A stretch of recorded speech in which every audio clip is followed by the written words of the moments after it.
दिन प्रतिदिन कमजोर होता जा रहा है, दिन प्रतिदिन टूटने की कगार पर जा रहा है, आपका दिमाग नहीं काम कर रहा है, मैं अपने रिश्ते को कैसे बचाऊं? आपने खराब किया है क्या जो आप बचाओगे? आपने खराब नहीं किया ना। किसी रिश्ते को ना हम बनाते हैं ना खराब करते हैं, हमारे ग्रह होते हैं जो अनुकूल और प्रतिकूल प्रभाव डालते हैं। लाल किताब के अनुसार जो कुंडली हम तैयार करते हैं, उस कुंडली में जो दाम्पत्य जीवन वाला परिवार का घर होता है, जो पार्टनर के लिए जो घर होता है, वो सप्तम भाव होता है। यानी आपके जीवन साथी का घर होता है सप्तम भाव। सप्तम भाव में अगर कुछ एनिमी ग्रह बैठ जाते हैं, कुछ ऐसे शत्रु ग्रह बैठ जाते हैं जिसकी वजह से आपका प्यार टूट जाता है, आपकी शादी टूट जाती है, झगड़े झंझट कलेश होते हैं और यहाँ तक कि तलाक हो जाता है। तलाक अगर दोनों पक्ष चाह ले कि हम ना ले तो फिर दोनों दुर्गति कर देते हैं एक दूसरे के एक ही घर में रहकर। पत्नी भी गाली देती है, पति भी गाली देता है और दोनों के संबंध इतने बुरी तरह से रहते हैं कि इससे बेहतर है कि तलाक हो जाए, इससे बेहतर है कि तलाक हो जाए। लेकिन साथ में इतने शत्रु बनकर मत रहो।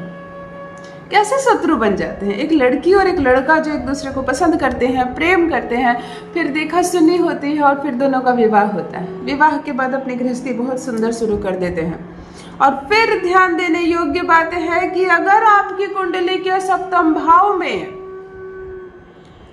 कोई भी ऐसा शत्रु ग्रह बैठ जाता है आकर, तब जाकर बात बिगड़ जाती है ना, तब जाकर बात बिगड़ जाती है। शत्रु ग्रह कौन होते हैं? शुक्र और शनि है। कोई भी सप्तम ग्रह में बैठ जाए फिर घर बिगड़ जाता है, घर खराब हो जाता है, आपका तलाक हो जाता है।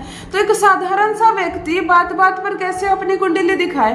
कहाँ जाए कुंडली दिखाने? जो ऐसे शहर में रहते हैं जहाँ अच्छे एस्ट्रोलॉजर है, वहाँ आप अपनी कुंडली दिखा सकते हैं।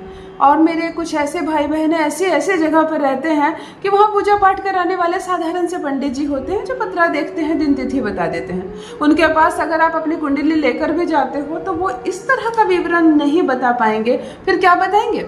आप उनसे कहोगे कि हम पति पत्नी खूब झगड़ा करते हैं, तो वो आपको बड़े होने के नाते, गार्जियन होने के नाते कुछ अच्छी बातें समझा देंगे। लेकिन अच्छी बातें समझाने से ग्रह ठीक नहीं होते। ग्रह खराब हुए हैं इसलिए तुम दोनों बिगड़ रहे हो एक दूसरे पर। ग्रह सुधार दो ना, सब कुछ ठीक हो जाएगा। फिर आप कहेंगे आपको नहीं मालूम, आपकी कुंडली ही नहीं, आपको आपके बर्थ का डेट नहीं मालूम है, आपको समय नहीं मालूम है। फिर कैसे जाने हमारा मामला बिगड़ा है? फिर परिस्थिति देखो ना, मामला बिगड़ा है।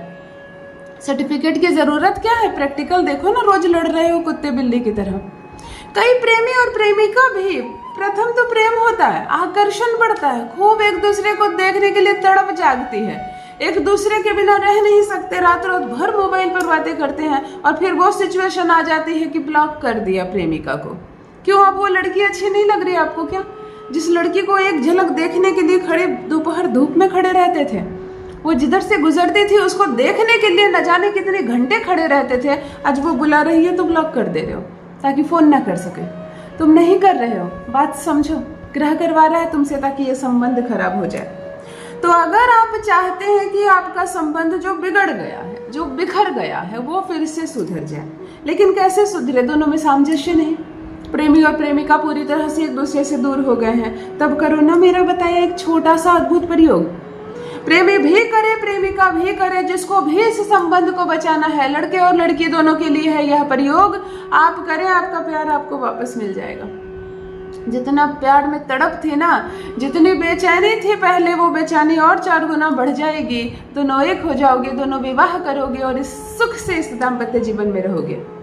पति और पत्नी में अगर दोनों में खूब झगड़े हो रहे हैं, पत्नी नहीं चाहती है पति के साथ रहना, वो बेफिजूल की बातें कर रही है, बदतमीजी कर रही है, बैग उठाकर अपने मायके चली जा रही है, मैं तुम्हें तलाक दे दूंगी, मैं तुम्हारे साथ नहीं रहूंगी, मैं अपने पिता के घर जा रही हूँ, इस तरह की क्रोधित बातें बोल रही है और इस रिश्ते को पूरी तरह से खत्म करना चाहती है, तो पति करे यह प्रयोग।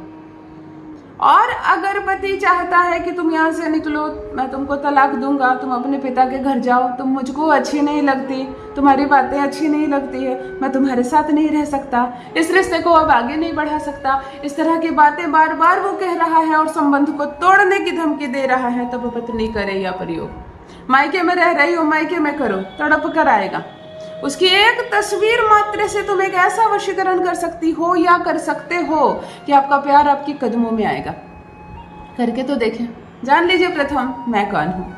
नमस्कार दोस्तों, मैं हूँ खुशबू सिंह। बहुत स्वागत, बहुत अभिनंदन करती हूँ आप सबका अपने YouTube चैनल ज्योतिष ज्ञान में। कैसे हैं आप सब और घर में सब कैसे हैं? मेरे कमेंट सेक्शन में जय माता दी, हर हर महादेव अवश्य लिखें। अपनी खैरियत मुझे ज़रूर बताएं। पढ़ती हूँ हाथ की रेखाएं, पढ़ती हूँ जन्म कुंडली, और आप कुछ ना कहें तो आपका चेहरा भी पढ़ लेती हूँ। कर्म है, कृपा है ऊपर वाले की, प्रेम है आप सबका। जुड़िए ज्योतिष ज्ञान चैनल से। जो भी नए भाई बहन चैनल पर पहली बार आए हो, मेरे वीडियो को पहली बार देख रहे हो, मुझसे प्रथम बार मिल रहे हो, चैनल से जुड़िए, सब्सक्राइब कीजिए, मेरे परिवार का हिस्सा बनिए। दिल नहीं टूटने दूंगी, एक भी घर नहीं टूटने दूंगी। यकीन मानिए, जो सब कुछ बिखर गया है फिर सब कुछ समेट लेंगे, फिर प्यार से जुड़ेगा। ये आशियाना बहुत सुंदर होगा। एक तस्वीर निकाल लो, मोबाइल फोन से निकाल सकती हो पेपर फॉर्म में, और वो कोई तस्वीर हो निकाल लो साफ सुथरी, जिसमें आंख अच्छी से दिख रही हो, चेहरा अच्छे से दिख रहा हो। प्रेमी या प्रेमिका का, पति या पत्नी की एक तस्वीर आपको चाहिए।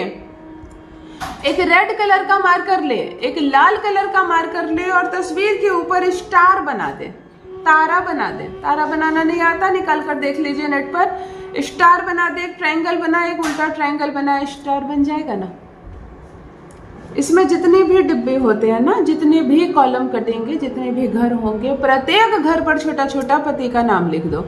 पति के फोटो के ऊपर स्टार बनाएंगे, और स्टार में जितने भी घर दिखे आपको, सब पर पति का नाम लिख देना।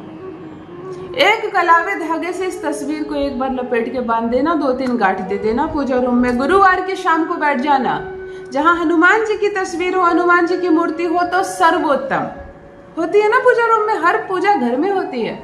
वहां इस तस्वीर को खड़ी कर दे, लगा दे। जहां अपने पति की तस्वीर है रख भी दे, जमीन में कोई फर्क नहीं पड़ता।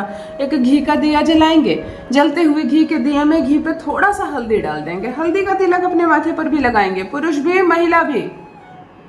वहीं बैठकर हनुमान चालीसा का पाठ करेंगे। ये चीज 3 दिन तक लगातार करेंगे, गुरुवार, शुक्रवार और शनिवार। गुरुवार, शुक्रवार, शनिवार लगातार 3 दिन करेंगे, और 3 दिन के बाद तस्वीर को उठाएंगे, ध्यान से देखेंगे, हनुमान जी से कहेंगे कि ये मेरा प्रेम है, ये मेरा संबंध है, जो मेरे जीवन में वापस आ जाए। और आप मंत्र का जप करेंगे, हनु हनु हनु हनुमते नमः, हनु हनु हनु हनुमते नमः। अपनी इच्छा प्रथम आप बोलेंगे, और तब इस मंत्र से जागृत करेंगे। 108 बार इस मंत्र को जपेंगे। ये आकर्षण बढ़ा देगा, ये आपका आकर्षण इतना बढ़ा देगा कि वो खिंची चली आएगी, वो खिंचा चला आएगा।